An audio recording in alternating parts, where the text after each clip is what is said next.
millions of pounds of thrust tearing through the atmosphere. The Artemis II mission is the first step in moving human exploration back into deep space. For more than 50 years, human spaceflight has been restricted to low Earth orbit.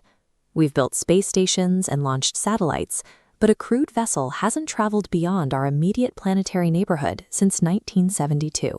Breaking out of this low Earth holding pattern demands a departure from the Apollo-era blueprints. This is a ground-up reconstruction of what deep spaceflight looks like in the 21st century. The Space Launch System, or SLS, stands roughly 30 stories tall. Its massive scale is built to provide the immense power necessary to push heavy payloads entirely out of Earth's orbit. Sitting at the very top of that rocket is the Orion capsule. This heavily shielded module is the specific vessel engineered to keep the crew alive in the deep space environment. This diagram shows the steep energy curve required to break out of Earth's gravitational well. Reaching the moon requires an immense amount of sustained velocity compared to a trip to the International Space Station. The SLS and Orion operate as a single system, the primary physical architecture required for the return to deep space. Pushing this incredible hardware to its absolute physical limits in deep space requires a highly specialized and experienced crew.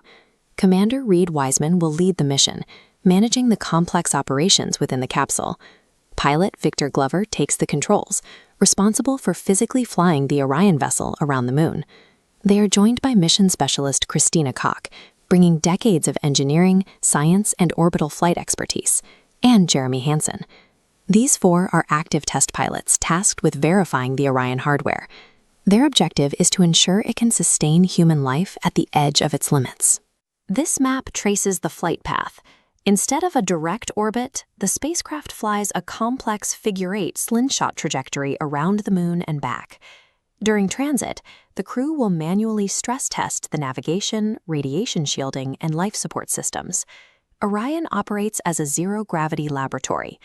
Computer simulations on Earth are valuable, but engineers cannot fully verify a carbon dioxide scrubber or a thermal regulation system until it is operating in the physical vacuum of space. Verifying these physical systems in zero gravity is the mandatory first step before attempting longer, more dangerous missions.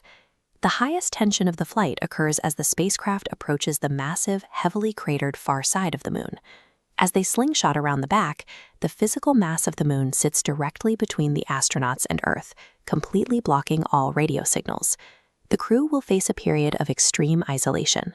With no telemetry updates and no voice contact with mission control, they will rely entirely on Orion's onboard computers to navigate and keep them alive. Surviving this period of total radio silence provides undeniable proof of the spacecraft's autonomous capabilities. When the spacecraft re-emerges from the moon's shadow and restores contact with Earth, the primary objective is complete. While Artemis II remains in orbit, this successful flyby is the specific technical hurdle that must be cleared before Artemis III can attempt a landing. The engineering data verified on this flight will directly inform how we construct future human bases on the lunar surface. The moon serves as a staging ground. We are learning how to build infrastructure there so we can eventually apply those lessons to reaching Mars.